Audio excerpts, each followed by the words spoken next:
இடம்பொருள் நேயர்களுக்கு வணக்கம். சிறகடிக்காசை சீரியலில் திரும்ப வந்து பார்த்திங்க அப்படின்னா ரோகிணி மாற்ற மாதிரி தப்பிக்கும் பொழுதெல்லாம் நமக்கு எந்த அளவுக்கு கோவம் வருது அப்படிங்கிறத சொல்லவே தேவையில்லை. கமெண்ட் செக்ஷனில் சும்மா ரேண்டமாக ஒரு ப்ரோமோவில் எடுத்து பார்த்திங்கனாலே தெரியும். ரோகிணியை காப்பாற்றணுங்கிறதுக்காகவே தான் அந்த கதையே எழுதப்படுது அப்படின்ட்டு முன்னாடி பாரதி கண்ணம்மா வெண்பா மாதிரி இப்போ கதையை கொண்டு போயிட்டுருக்காங்க.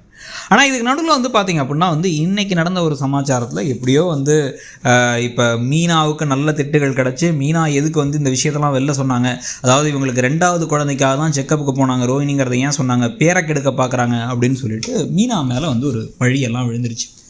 ஆனால் இது கடைசியில் ஆப்பா யாருக்கு முடியுதுன்னு பார்த்தீங்கன்னா அது மனோஜுக்கு தான் முடியுது.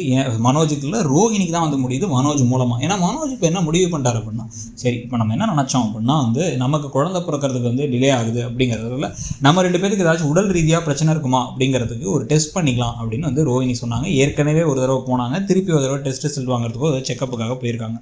ஆனால் இந்த ஏற்கனவே அடிக்கடி சொல்கிற மாதிரி தான், ஒரு கை தட்டினா ஓசை வராது, ரெண்டு கை தட்டினா தான் ஓசை வருங்கிற மாதிரி குழந்தை பெற்றுக்கிறதுக்கு அப்பா அம்மா ரெண்டு பேரும் முக்கியங்கிறதுனால அம்மா டெஸ்ட் பண்ணால் மட்டும் போதாது, அப்பாவும் டெஸ்ட் பண்ணணும். ஆனால் ஆண்களில் முக்கால்வாசி பேர் இந்த டெஸ்ட்டுக்கெல்லாம் போகிறத ஒரு மிகப்பெரிய ஒரு மானக்கேடாக யோசிப்பாங்க. ஏன் அப்படின்னா அங்கே போய் ஏதாச்சும் சொன்னால் எனக்கெலாம் அப்போல்லாம் ஒன்றும் குறையே கிடையாது, நான்லாம் ஒரு ஆண் சிங்கம் அப்படின்னு பேசிக்கிட்டு இருப்பாங்க.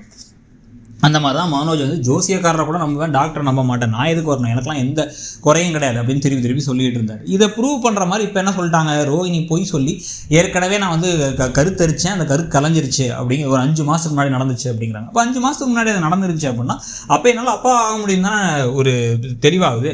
கலைஞ்சது உன் வயிற்று தான் கலைஞ்சிருக்கு, ஆனால் உனக்கும் குழந்தைய தாங்கிறதுக்கான சக்தி இருக்குது, குழந்தை உருவாகிறதுல எதுவும் பிரச்சனை இல்லைன்னு தெரிஞ்சிருச்சு.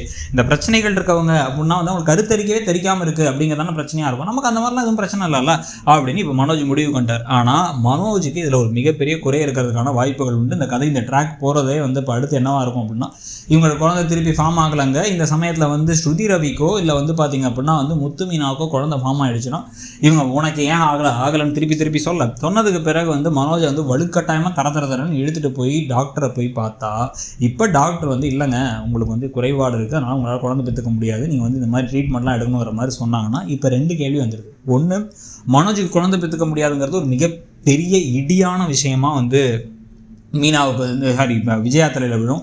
விஜயாவும் எல்லாம் ஷாக்காக மனோஜ் அதை ஏற்றுக்க முடியாமல் இருக்க. இன்னொரு பக்கம் இப்போ அடுத்த கேள்வியும் வரும், அப்போ மனோஜால் குழந்தையை பெற்றுக்க முடியாதுன்னா அப்போ எப்படி ரோஹிணி தான் வயிற்றில் குழந்தை ஃபார்ம் ஆச்சு, அதை நான் கலைச்சேன், அதனால தான் 2வது குழந்தைன்னு சொன்னாங்க. அப்போ அதெல்லாம் பொய்யா? அப்போ எப்படி அதான் வயிற்றில் குழந்தை ஃபார்ம் ஆச்சு, குழந்தை ஃபார்ம் ஆனது பொய்யா, இல்லை குழந்தைக்கு அப்பா மனோஜுங்கிறது பொய்யா அப்படிங்கிற மாதிரி இன்னொரு மோசமான ஒரு கட்டத்துக்கு போய் ரோஹிணிக்கு தான் மிகப்பெரிய இடியாக எடுத்து விழப்போகுது. ஸோ இந்த மாதிரி கதை ஒரு மாதிரி காம்ப்ளிகேட்டடாக அந்த கதை போயிட்டு இருக்கு, நிறைய இன்ட்ரெஸ்டிங்கான திருப்பங்கள் இருக்குது. ஆனால் என்ன ஒரே ஒரு குறையாக இருக்குது அப்படின்னு பார்த்தீங்கன்னா, திருப்பி மீனாவை மட்டும் நோகடிச்சு மீனாவை கஷ்டப்படுத்தி பார்க்குற மாதிரி கதை போகிறது தான் கொஞ்சம் கடுப்பான விஷயமா இருக்குது. உங்களுக்கு என்ன தோணுதுங்கிறத சொல்லுங்கள். தேங்க்யூ.